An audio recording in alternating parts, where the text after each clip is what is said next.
আইন শৃঙ্খলা বাহিনীর দুজন আছে যাদের পাসপোর্ট গুম কমিশনের দ্বারা বাজেয়াপ্ত, তারা কালকে প্রমোশন পেয়েছে। তো এই যখন হলো উটের পিঠে চলছে, তখন কারা বন্দোবস্ত করে দেয় এটা তো বুঝতে খুব বেশি ব্রেনের দরকার নাই। ডিউটিরত পুলিশদের গায়ে সরাসরি আঘাত করেছে। তো আপনার এই এই জায়গাটাকে আপনি ম্যানেজ করতে পারছেন না মানে কি? তার মানে কি আপনার নিশ্চয় একটা হিডেন ফোর্স আছে যাদেরকে ওরা হেল্প করছে। ভিজিবল এবং ট্রান্সপারেন্ট একটা ইনকোয়ারি করে জানাইতে হবে যে এটা আসলে ভুল। তা আমরা কোনো ভুলকেও ভুল বলছি না, সঠিককেও সঠিক বলছি না। একটা কেমন ধোঁয়াশার মধ্যে সরকার চালাচ্ছি এবং ফেসবুকের মধ্যে বিবৃতি দিয়ে সরকার চালাচ্ছি, এইভাবে তো সরকার চালানো ছিল। তার একটা কথার আমি একটু উত্তর দিব। উনি বলেছে যে মেধাবীরা রাজনীতিতে আসে না, উনাকে পয়সা দিলেও রাজনীতিতে উনি কোনোদিন আসবেন না, ওনাকে পিটালেও আসবেন না। কিন্তু উনি যেই দেশেই থাকুন না কেন, রাজনীতিবিদরাই দেশ চালায়, তাই তো? তো ওনার মতো মেধাবীরা যদি রাজনীতিতে না আসে, তাহলে করাপ্টেড লোকই তো ওনাকে শাসন করবে, করাপ্টেড লোকেরাই তো ওনার পিঠে কাঁঠালটা ভাঙবে। তো এই জিনিসটা যদি উনি এত মেধাবী হয়, তাহলে বুঝেন না কেন যে ওনার মতো মেধাবীরা যদি রাজনীতি না আসে, তাহলে অকর্মণ্য অসৎ অসভ্য লোকদেরকে দ্বারাই তাদেরকে পরিচালিত হইতে হবে। সুতরাং রাজনীতি একটা ঘৃণার বস্তু, এই নোশন থেকে আমাদেরকে বের হয়ে আসতে হবে এবং মেধাবীদেরকে এখানে আসতে হবে এবং রাজনীতিটাকে খারাপ চোখে দেখা বন্ধ করতে হবে। তা না হলে ওই আমাদের কপালে আগে যা চলেছে সেটাই চলবে এবং সামনে আমরা কোনো নতুন চেঞ্জেস দেখতে পারবো না। যে চেঞ্জেস উনি আশা করে বসে আছেন না, সেই চেঞ্জেসটা ওনাকেই করতে হবে। উনি বাসায় বসে রাজনীতিবিদদেরকে গালাগালি করলে চেঞ্জেসটা আসবে না। You have to do it. এবং এই বাংলাদেশের জনগণ নিজেরাই নেমেছিল দেখে জুলাই 2024 হয়েছে। অনেকে অনেক কিছু বলেছে, কারো কথায় কিছু হয় নাই। নিজেরাই নামলে তারপরেই হবে। এবং আপনি যেটা বললেন আপা, যে আওয়ামী লীগ এখানে সংগঠিত হতে পারছে কিভাবে? আপা, আমাদের এখন পর্যন্ত পুলিশের শাস্তির আওতায় যেটা বলে সেটা হলো আপনাকে একটা যেখানে ছিলেন সেখান থেকে বদলি করে দেওয়া, এটাই হলো শাস্তি। দিনের পর দিন আপনি ডিউটিতে আসছেন না, আপনি চলে গিয়েছেন, হয়তো তাদের কাছে এনএসআই রিপোর্টও আছে যে সেই পুলিশ বাংলাদেশেই নাই, তাকে কি করছে, সাময়িক বরখাস্ত করছে খোরপোশ সহ। আপনি যখন কোনো হার্ড লাইনে যাবেন না, আপনি যখন আইন শৃঙ্খলা বাহিনী যেভাবে চলছে, তারপরে যাদের এইরকম আইন শৃঙ্খলা বাহিনীর দুজন আছে যাদের পাসপোর্ট গুম কমিশনের দ্বারা বাজেয়াপ্ত, তারা কালকে প্রমোশন পেয়েছে। তো এই যখন হলো উটের পিঠে চলছে, তখন কারা বন্দোবস্ত করে দেয় এটা তো বুঝতে খুব বেশি ব্রেনের দরকার নাই। এই যে বাহিনীর ভিতরে এরাই তো আমার জনগণের দিকে গুলিটা তাক করেছিল, এরাই তো লিথেল ওয়েপন ইউজ করেছে, মোর দেন 3 লাখ অফ রাউন্ডস এরাই তো মেরেছে, তাই না আপা? তো এদেরকে আপনি ঢাকা থেকে খাগড়াছড়িতে নিয়েছেন, এখন খাগড়াছড়িতে আপনাকে ক্যাম্প করে দিচ্ছে ইয়া করার জন্য, ট্রেনিং করার জন্য। তো আপনাকে আমাদেরকে খুব বেশি বুদ্ধির প্রয়োজন নেই যে কারা করে দিচ্ছে। উইদিন দ্য ল এনফোর্সমেন্ট এটা করে দিচ্ছে, যদি করে দিয়ে থাকে। এবং এটা হলো একটা আমরা বারবার বলেছি, এটা ইউনুস গভর্নমেন্টের একটা ফেলিয়ার। পেলে তো ওরা একসাথে হওয়ার কথা না, মানে সহযোগিতা না পেলে এত বড় একটা আয়োজন যে বিভিন্ন ডিস্ট্রিক্ট থেকে এসে এটাকে মানে তারা সুসংগঠিত হয়ে ট্রেনিং করছে, এটা তো আপনি সব বাদ দেন, ওইটা ধরেন, আমরা রিউমার্ট ধরলাম, গোপালগঞ্জের বিষয়টাই ধরেন।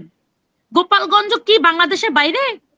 তাহলে বাংলাদেশ ল এনফোর্সমেন্ট এজেন্সি ওটার কেন আপনার এই জায়গাটাকে ম্যানেজ করতে পারলো না কেন? আপনি এনসিপি যদি অন্য জায়গায় পদযাত্রা বলে, এখানে লং মার্চও বলে, লং মার্চ না আরো খারাপ কিছুও বলে, তাহলেও কি কারো অধিকার আছে তাদের শান্তিপূর্ণ সমাবেশে প্রচন্ড গোলাগুলি এবং ওয়ারলাইক সিচুয়েশন তৈরি করা? ওইখানে যেটা হয়েছিল সেদিন তো এটা হলো আপনার নাগরিক জীবনকে, আপনার প্রত্যেকটা নাগরিক জীবনকে একটা ইয়ার মধ্যে ফেলে দিয়েছিল।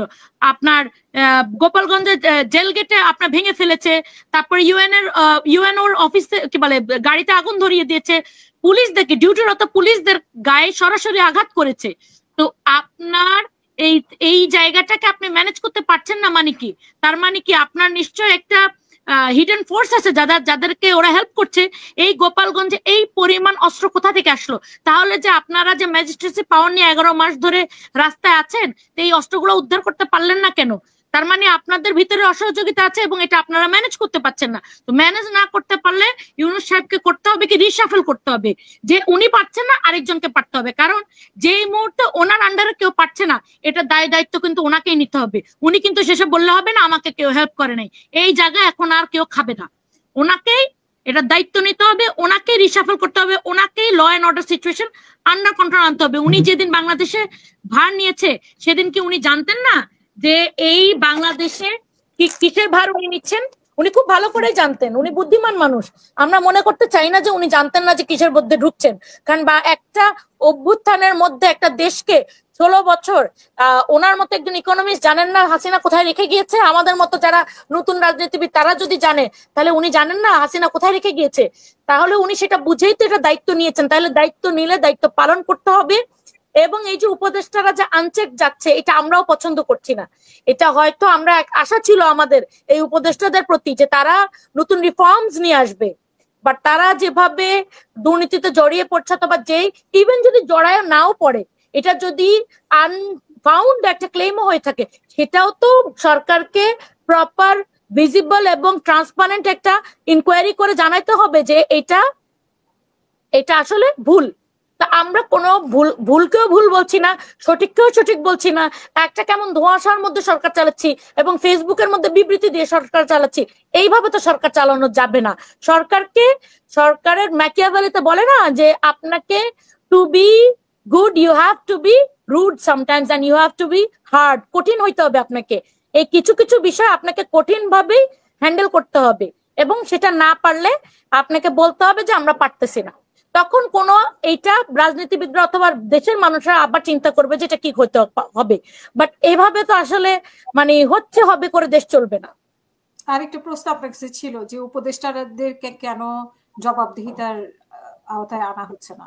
বিভিন্ন উপদেষ্টা নিয়ে বিভিন্ন সময় প্রশ্ন উঠছে, বিভিন্ন দুর্নীতি নিয়ে বা অনেক কিছু নিয়ে প্রশ্ন ওঠে। এটা আসলে খুব স্যাড আপা, যে মানে আমরা নতুন বন্দোবস্তের কথা বলছি, অ্যাকাউন্টেবিলিটির কথা বলছি, জবাবদিহিতার কথা বলছি, সংস্কারে বারবার আমরা বিভিন্ন চেক অ্যান্ড ব্যালেন্সেস করছি যেন এই অ্যাকাউন্টেবিলিটি থাকে। ঐক্যমত্য কমিশনে তো আমিও 4-5টা অনেকদিন ধরে তো আছে, প্রায় 20-25 দিন ধরে এটা মানে 20-25টা মিটিং হয়েছে, তার মধ্যে 4-5টা আমি অ্যাটেন্ড করেছি আমাদের দলের পক্ষ থেকে। তো এই প্রত্যেকটা জায়গায় কিন্তু আমরা ওই যে অ্যাকাউন্টেবিলিটি, তারপর চেক অ্যান্ড ব্যালেন্সের জন্য বিভিন্ন মেকানিজম রাখার চেষ্টা করছি, এত কিছু করছি, কিন্তু এখন লাইভ যে দুর্নীতিটা হচ্ছে, যে কথাগুলো হচ্ছে, সেই জায়গায় অ্যাকাউন্টেবিলিটির জবাবদিহিতা আমরা নিচ্ছি না, অথবা এই সরকার নিচ্ছে না। আমরা কিন্তু আমাদের জায়গা থেকে বারবার বলে যাচ্ছি, এবং বলে যাচ্ছি যে আপনার ভাবে যদি চলতে থাকে তাহলে মানুষের ট্রাস্ট হারায় যাবে। যেই জায়গাটা কিন্তু আওয়ামী লীগ তৈরি করতে চায়, যেই গভর্নমেন্টের উপর ডিস্ট্রাস্ট তৈরি করতে চায়, সেটা আপনারা নিজেরাই নিজেদের কর্মফলের মাধ্যমে এই জায়গাটা করে দিচ্ছেন। আপনি যদি আজকে যদি অভিযোগ উঠে, সেই অভিযোগটা তদন্ত করতে বাধা কোথায়? সেই অভিযোগটা যদি মিথ্যা হয়ে থাকে তাহলে সেটা নিয়ে ফুল ক্ল্যারিফিকেশন দিতে বাধা কোথায়? এবং ক্ল্যারিফিকেশন না দিলে আমরা কি তাহলে বুঝে নিব যে অভিযোগটা সত্য? তাহলে আমরা জনগণরা কি বুঝে নেব? সেখানেই হলো প্রশ্ন।